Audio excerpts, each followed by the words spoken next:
Here you go, Frank. Thanks, Tom. Let me say goodbye to March and Alice, and then we'll sort out this What? business. Frank, you want flying with us? What? I can't. What?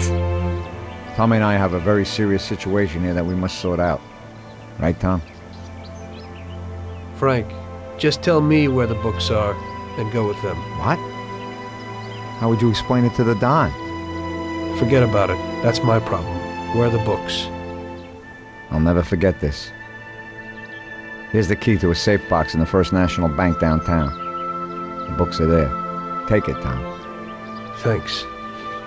And Tom, thanks for everything you've done for us. I'm indebted to you. And tell the Don I'm sorry for the way things had to end. To the Don, you're dead, Frank. If he finds out you're not, then this isn't finished. Now just go. Tommy, I'll never forget how you helped us. God bless you. Goodbye, mister! And, don't forget what I told you in the car that time.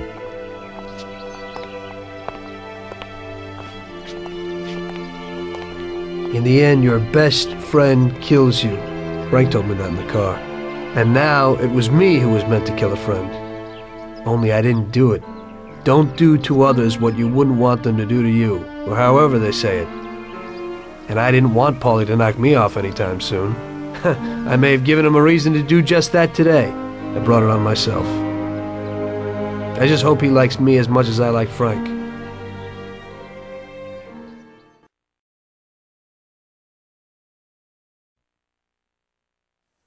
Luckily, everybody bought that Frank was dead and that I had disposed of his body.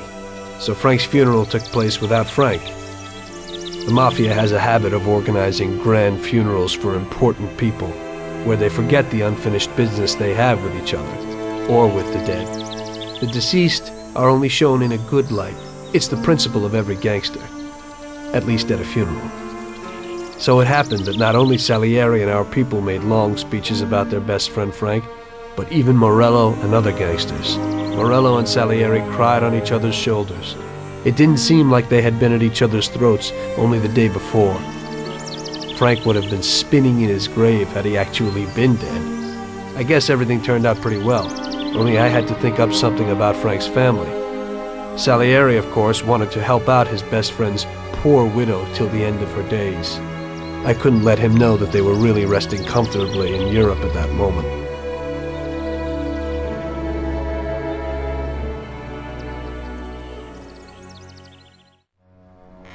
Tommy, it seems our problems aren't over.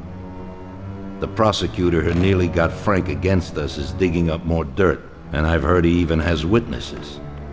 It looks like that counselor whose son you shot is sorely craving revenge. The prosecutor is a good friend of his, and if we don't nip it in the bud, they'll make big problems for us. That doesn't sound too good. What's even worse is that guy doesn't trust anyone. He has all the evidence against us in a safe at his villa. Sam and Paulie are taking care of the witnesses right now as we speak. And you've got to get that evidence, Tom. How will we get to it? Well, today we have an excellent opportunity. Mr. Prosecutor has decided to go to the theater, and nobody else will be home. That is, nobody apart from the home security. Of course, but his study will be empty. His villa is in the millionaire's quarter. Mr. Prosecutor isn't exactly a poor boy. Thanks, Luigi. Your only concern is how to get in. But there'll be guards around the villa. Once inside, you should be fine. The villa will be empty. The prosecutor's office is on the first floor, and there should be a safe in the wall. For that, you'll have Salvatore with you. That's a guy who manages to open every safe in America. Once you've got all the evidence, leave before the prosecutor arrives back home. Okay, boss. Where can I find this Salvatore? He'll be waiting for you down in Hoboken on the corner next to the stadium, so you could pick him up on the way there. I don't have to tell you how important this job is to us, Tommy. Buona fortuna. I'll do my best, boss. And Tommy, if you happen to bump into the prosecutor, don't kill him, no matter what. It'll just bring us more problems. You can depend on it, boss.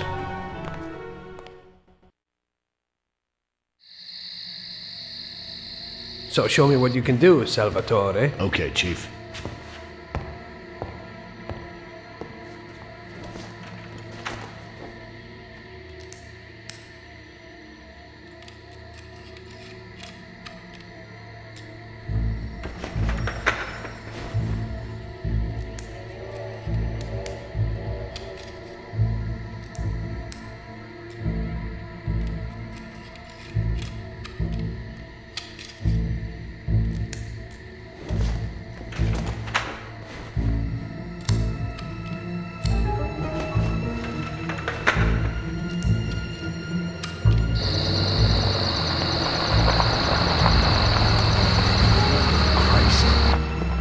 Looks like we better get out fast, Salvatore. Got it, Chief.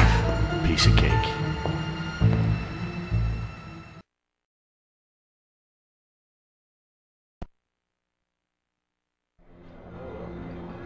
Well done, boys. The last job went fine. There's no evidence or witnesses left against us. Thanks to your persuasive methods, they won't even squeak. Thanks, boss. We try to make you happy. Well, you certainly did. But today we're here for something else. Paulie has a pretty interesting proposal. Well, I met a guy from Kentucky, William Gates. Everyone knows that Kentucky makes the best homebrewed whiskey. Well, anyway, this guy almost threw up when he tried the whiskey which Morello sells here. When he gave me a drink of this stuff they brew back there, forget about it. I won't drink anything else. So I asked him about it, right? He said it was no problem, that he could deliver me as much as I wanted. You know, I got jazzed thinking about the dough we'd make on it. Well, I ordered a truckload of it. I said to myself, if it catches on here, we can make a bigger deal later. It would certainly be a good replacement for the loss of our Canadian. I like it. Nice one. Me too. So we're gonna pick up some beautiful booze. I'm already looking forward to it. Where they hiding it? They'll meet us in the big parking garage. We have to be more careful than we were before. You'll get to the place by car with 2 other boys. They'll be your escort on the way back. You 3 pick up the truck and take it to our warehouse in Hoboken. The boys are already out in the yard waiting in the car. And bring me back a bottle so I can finally drink something decent. Count on it, boss.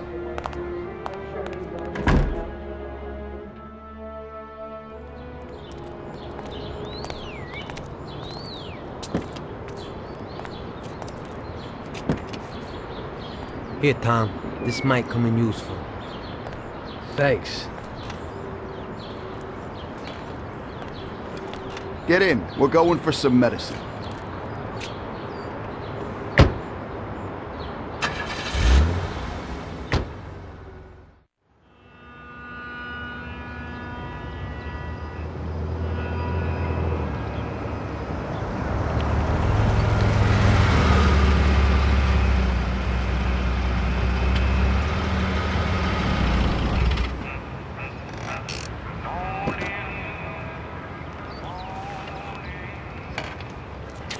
Wait for us here, boys. We'll be back in a little while.